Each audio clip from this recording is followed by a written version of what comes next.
এবার সচিবালয়ে লাগল ভয়াবহ আগুন। আগুন নিয়ন্ত্রণে কাজ করছে ফায়ার সার্ভিসের ১৯টি ইউনিট। আগুন নির্বাপনে আরও সময় লাগবে। দুর্ঘটনায় একজন ফায়ার ফাইটার নিহত।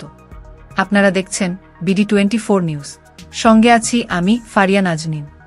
রাজধানীর সেগুনবাগিচায় সচিবালয়ের ৭ নম্বর ভবনে ঘটল ভয়াবহ অগ্নিকাণ্ড। আগুন নিয়ন্ত্রণে আনতে কাজ করছে ফায়ার সার্ভিসের ১৯টি ইউনিট। রাত ১:৫২ ওই ভবনটিতে আগুন লাগে। খবর পাওয়া মাত্রই ঘটনাস্থলে পৌঁছায় ফায়ার সার্ভিস। রাত থেকে এই আগুন নেভানোর চেষ্টা চালিয়ে যাচ্ছেন ফায়ার ফাইটাররা। বেশ কিছু তলায় আগুন ছড়িয়ে পড়েছে, কিন্তু এখনও আগুন লাগার আসল কারণ জানা যায়নি।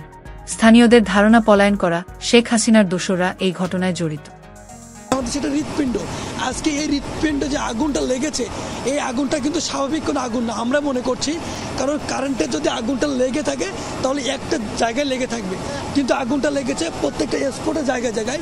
হাসিনার দোসর যারা আছে তাদের এখানে ষড়যন্ত্র আছে। কারণ আমরা যদি দেখি যে বিগত সাল বা বিগত দিন আগুন লাগলো না, আজকে প্রশাসন ক্যাডার বা মিটিং করার পরে আগুন লাগলো, অবশ্যই হয় প্রশাসন ক্যাডার থেকে অথবা দোসরদের মধ্যে কেউ ইন্ধন যোগাইছে।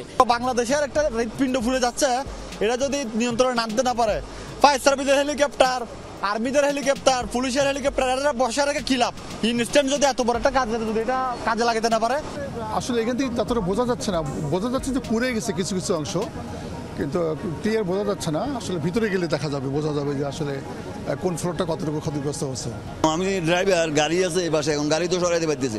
গ্লাস ভেঙে পড়লে তো গাড়ি ভেঙে দেবে। সবগুলো বাতি কিন্তু অফ করেই বের হয়, যেতে কোনো আছে কিনা, কিন্তু কিভাবে কি হলো সেটা নিজেই বলতে পারতেছি না। ৬, ৭, ৮, ৯ এই ৪টা তলায় আগুন ধরেছে এবং বর্তমানে আমরা আশা করছি আর ঘণ্টাখানিকের মধ্যে অগ্নি নির্বাপন সম্পূর্ণ শেষ হবে বলে আমরা বিশ্বাস করি।